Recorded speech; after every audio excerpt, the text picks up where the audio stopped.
সীমান্তে নতুন আতঙ্ক।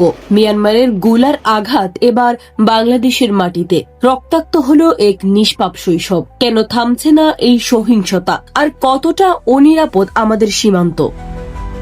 গত 10 জানুয়ারি 2026 সকালে কক্সবাজারের টেকনাফ হোয়াইকং এর তেচ্ছিব্রিজ সীমান্ত এলাকায় মর্মান্তিক এক ঘটনা ঘটে। মিয়ানমারের রাখাইন রাজ্যে আরাকান আর্মির সাথে চলমান সংঘর্ষের জেরে আসা গুলিতে আহত হয় 7 থেকে 11 বছর বয়সী শিশু আফনান। প্রথমে মৃত্যুর গুজব ছড়ালেও পরে নিশ্চিত হওয়া যায় শিশুটি গুরুতর আহত অবস্থায় চট্টগ্রাম মেডিকেল কলেজে চিকিৎসাধীন। এই ঘটনায় আরও একজন আহত হয়েছেন।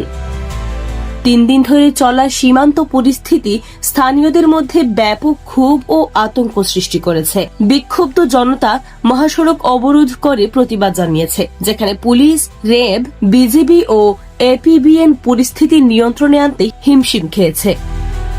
সীমান্তবর্তী 11টি গ্রাম এখন ভয়ে কাঁপছে। মানুষ ঘর ছাড়ছে। বিজিবি ও কোস্টগার্ড সীমান্তে টহল জোরদার করলেও প্রশ্ন উঠছে, আমাদের সীমান্তবাসীদের নিরাপদ নিশ্চিত করতে আর কি পদক্ষেপ নেওয়া জরুরি।